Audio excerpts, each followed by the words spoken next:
Hi, I'm Tiffany. Today I want to talk about how to go from never having worked out, and I mean never having worked out, to being the kind of person who works out most days of the week. Here's how I did it. Now, a little bit of backstory. When I say I never worked out, I truly mean I never did. This is not something I did. But when I was somewhere in my 40s, I had what I call my midlife awareness. And that was I cannot ride on my youth anymore to be healthy. I'm going to have to work in order to be healthy. So that's what I did. And now, this is maybe 10 years later, I have been consistently working out most every day, not every day. We need some rest days in there, but most every day for quite a number of years now. So, how did I do that? That's what I want to talk about today. So, first, you have to make a decision. You have to decide this is what I want to do. And part of that decision is knowing why you're doing it.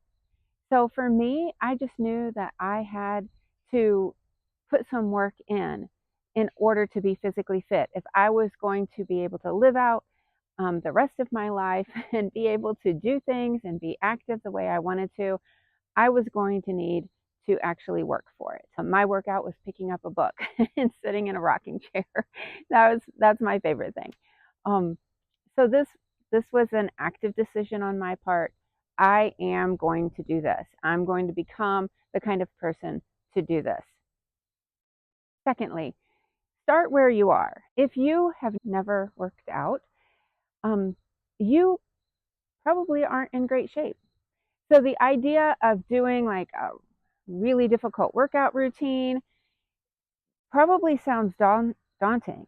The idea of going to a gym, what would you even do there? Like, that's me. I don't know how to do this. Even still, I can't come up with my own workout routine. I need some kind of structure for that. But you need to start where you are. So if you're very out of shape, maybe like I was, and I wasn't very old, I probably didn't look greatly out of shape. But I was. I didn't have any kind of muscle strength or fitness or cardio at all. So I started with walking videos in my living room. And sometimes those videos would have you hold a light weight. I literally used cans of food for 1 pound weights. Did I feel silly? Yes, I did. But you know what? It didn't matter because what I was doing was building in that habit every day. I was starting where I was honoring where I was, and I knew that I was going to move forward and progress from there. It was okay if other people were going to the gym and lifting 100 pounds or whatever. That didn't matter.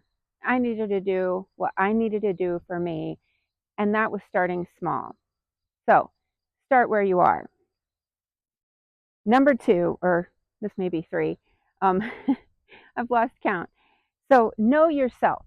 So are you an obliger? So Gretchen Rubin has the four tendencies. One of those is an obliger. Obligers need outer accountability. They need someone else to kind of keep them in check. If so, get yourself a walking partner.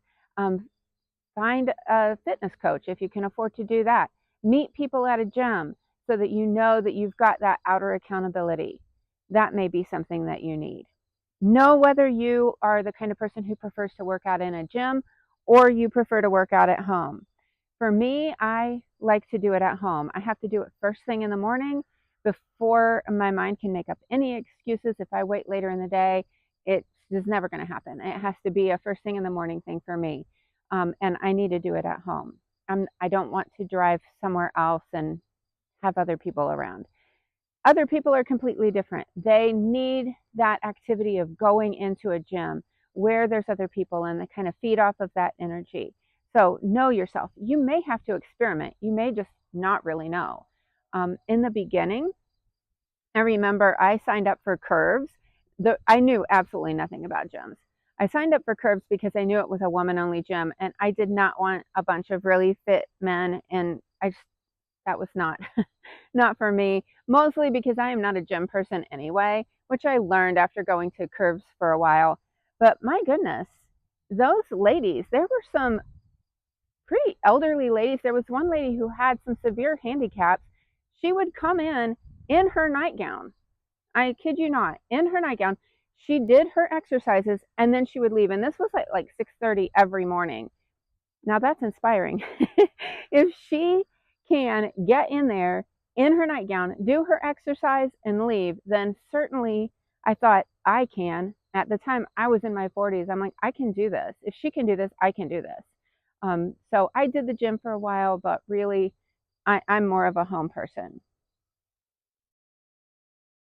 Another thing to know about yourself is, are you a big goals person or a small steps person?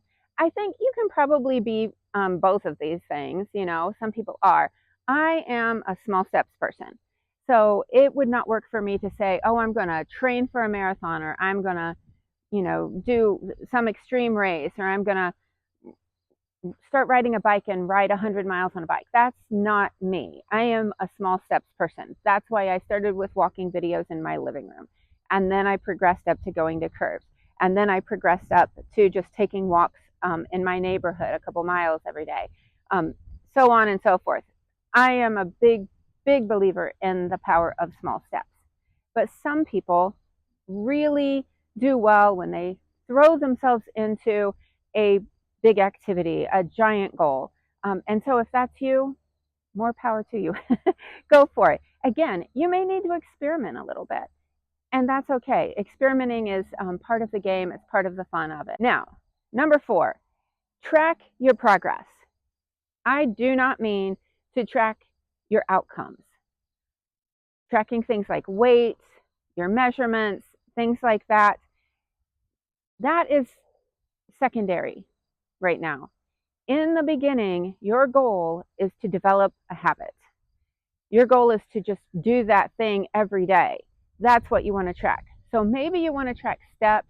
Maybe you want to track minutes that you worked out. Um, as I've shared on this channel before, I love a planner. So for me, I got a planner specific for working out. They make all kinds of different wellness planners you can use.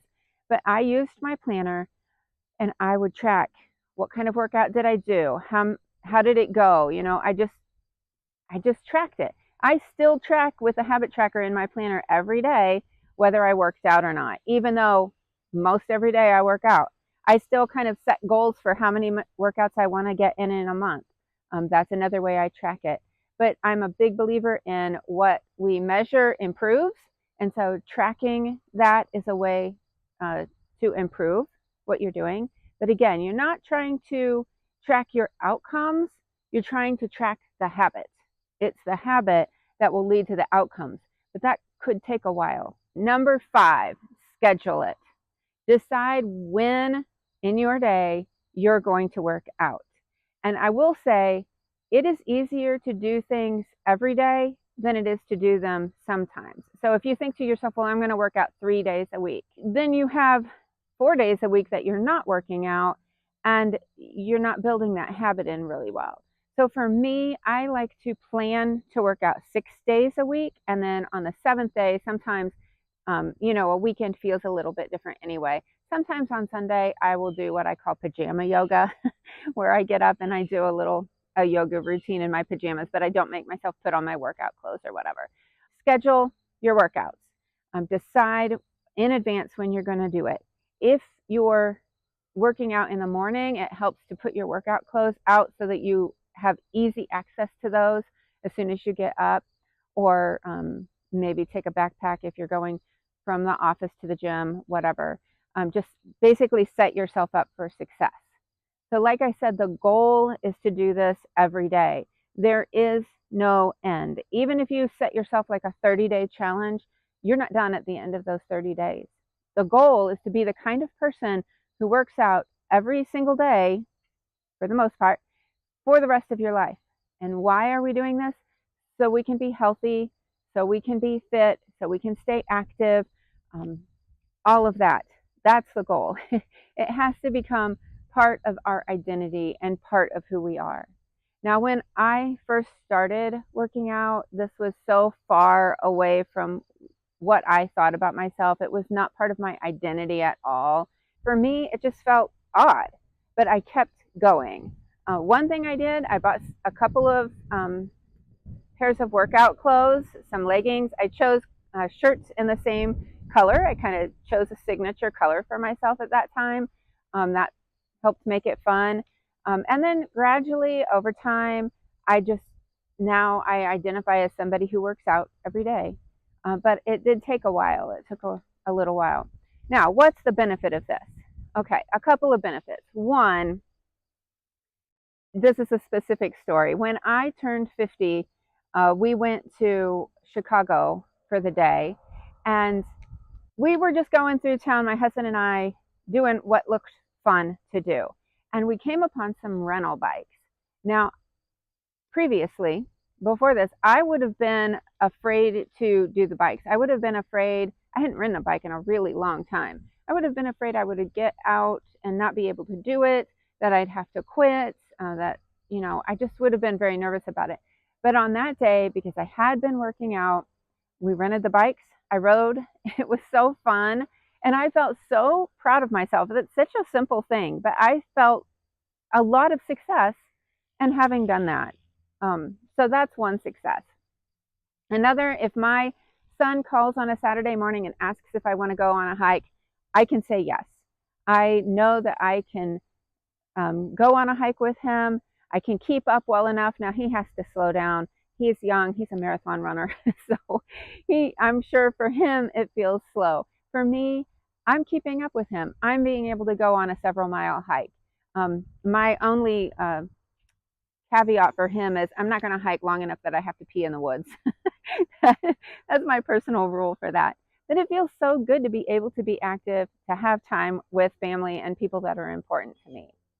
Now, the other thing, the other benefit of building this habit of working out nearly every day is what you're doing is building self-regulation into your life. And this is going to spill over into other areas. So it becomes a lot easier to watch what you eat when you already built self-regulation into one area of your life.